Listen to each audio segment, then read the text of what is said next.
All ships, stand by for last known location. In this episode, things get serious. A mother and her child haven't been seen since early morning. They should be in this area. Please keep an eye out. We go looking for them where they were last seen, in the waves. And deep down, we found them.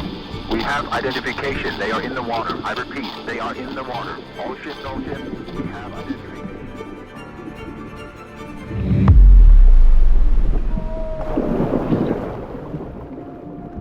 In this episode, we take a look at the impact that news media have on our life satisfaction.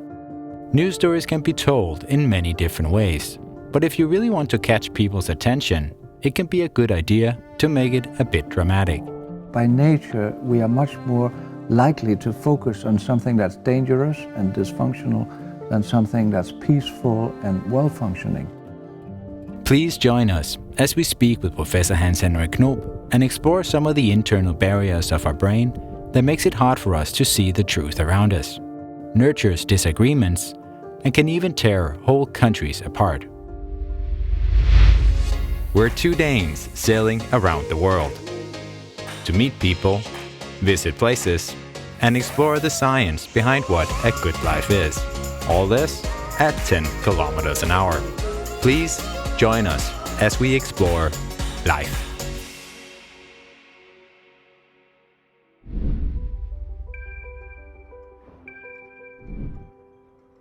This time, we're visiting the islands of Moorea and Tahiti.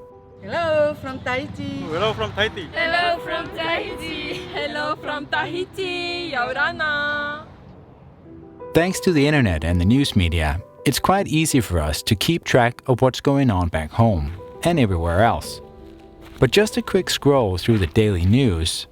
Large search for missing woman. Teacher killed with knife in Paris. Makes it clear that many of the stories are not very uplifting. We might have just 1 year to prepare for a supervolcanic eruption. On the other hand, it does draw you in. I'm shocked and shaken. To learn a bit more about how news media affect our life, we say goodbye to the beautiful blue skies and go back home to a wet and cold wintry Denmark. Before we set out on our trip, we had a chance to meet a fellow sailor and Professor Hans Henrik Knoop.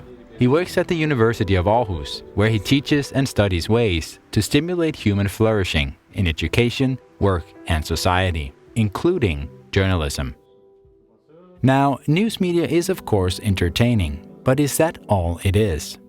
First and foremost, it creates kind of a collective consciousness. And the good thing in that is that humanity or a culture or people who watch the same programs or follow the same media outlets, that they get a common sense of what's going on, which enables them to work together in better ways. The dark side of it is that in order to function, they need to catch your attention. And the way they get your attention in an easy way is to dramatize things. And the reason that works so well is that by nature, we are much more likely to focus on something that's dangerous and dysfunctional than something that's peaceful and well-functioning. This has served us well over millions of years, because it's more important to look at the tiger than it is to look at the sunset, even though you prefer the sunset. So we understand why we have this negativity bias, as it's called, but it tends to grow far beyond what's functional in human life. So we focus much more on problems than successes in our lives. We are much more emotionally affected by negative emotion and positive emotion. We react much quicker to criticism than we do to praise, and so on.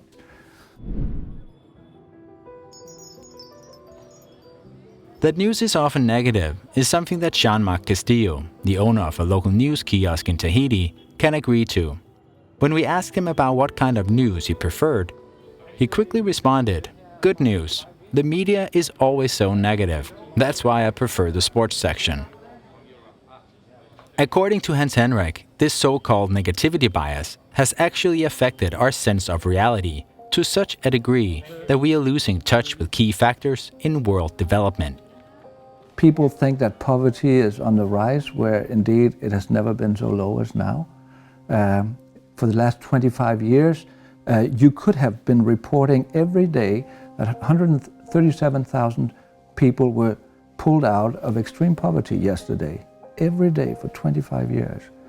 The FBI has shown the amount of offenses in the United States from 1990 to 2010. And every year there are less violent offenses. You know, it becomes more and more safe to live in the United States. But the only thing that makes it in the news is when there's a little peak and a little fallback and there's a school shooting or a sniper somewhere and something. So every year Gallup has surveyed in the same period, they have more than 50% of the American population believe that the violence is increasing. And they think because of that we are losing control of the future, and many will just turn their back on it. Why even try? The world is going to hell. And this is not to say that we shouldn't look at the problems. It's just to say that if people don't see their own team score, so to speak, if they don't see the victories and the successes, they tend to become pessimistic about the future of the world. And when that happens, they become part of the problem themselves, because people are unlikely to even engage in something they don't believe in.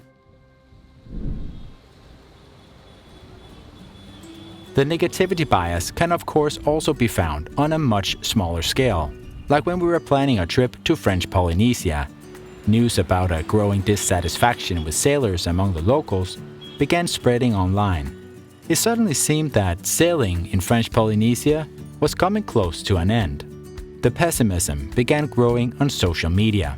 It's worth noticing that people never are energized by pessimism. It doesn't drive you towards any solution. It just signals that you may as well give up. It's not worth it. Once we finally arrived, the rumors were indeed way ahead of reality. The locals did want more control and a limit on the number of boats in the recreational beach areas, which is really quite understandable. But we met none that wanted sailors to disappear altogether. In fact, we felt very welcome. In the Marquesas Islands, there were even news stories of locals arranging buckets of fruit as gifts for the visiting sailors, just to show their appreciation. Unfortunately, negativity bias is not the only bias we have.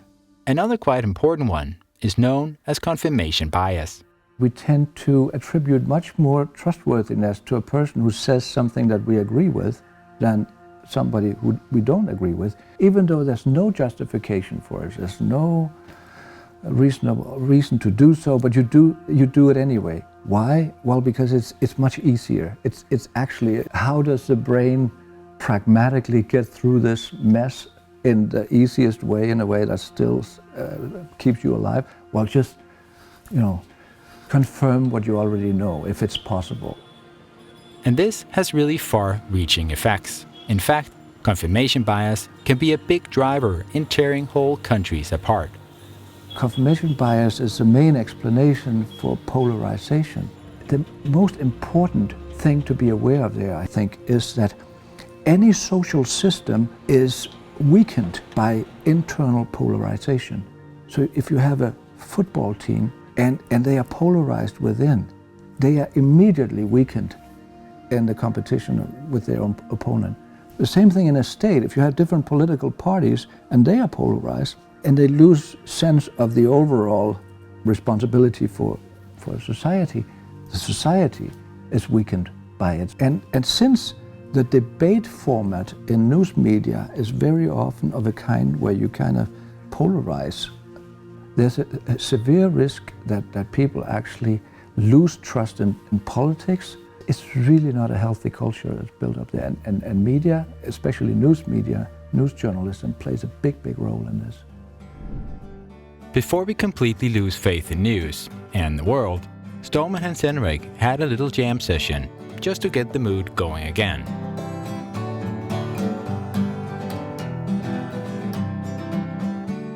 To finish off on a bit of good news, things are actually slowly changing. There's a new movement in journalism, because journalism doesn't like this to be the case, of course. This movement is called constructive journalism or solution journalism. Instead of just writing about the conflict or the problem, the journalists also write a bit about possible solutions, so readers are left with a bit of hope for the future. But there is also something that we can do ourselves to use our brain's many different types of biases to something positive, like keeping in mind that we all have confirmation bias. By learning about that, it becomes easier for me to accept somebody criticizing me. I know that I'm not good enough at seeing my own weaknesses, and that others are actually better at spotting that. So if we can create a culture where you criticizing me is not an embarrassment, but rather a gift. I get some of your expertise, which I can employ. Then it's a very different ball game. Next time you scroll through those news stories, remember that it's just a small piece of reality, specifically selected to feed your negative needs. The reality is often not that bad at all. Life is not that bad at all. And remember to actually listen to the people you disagree with. It's hard and tiring, but might just be a fast track to a better solution.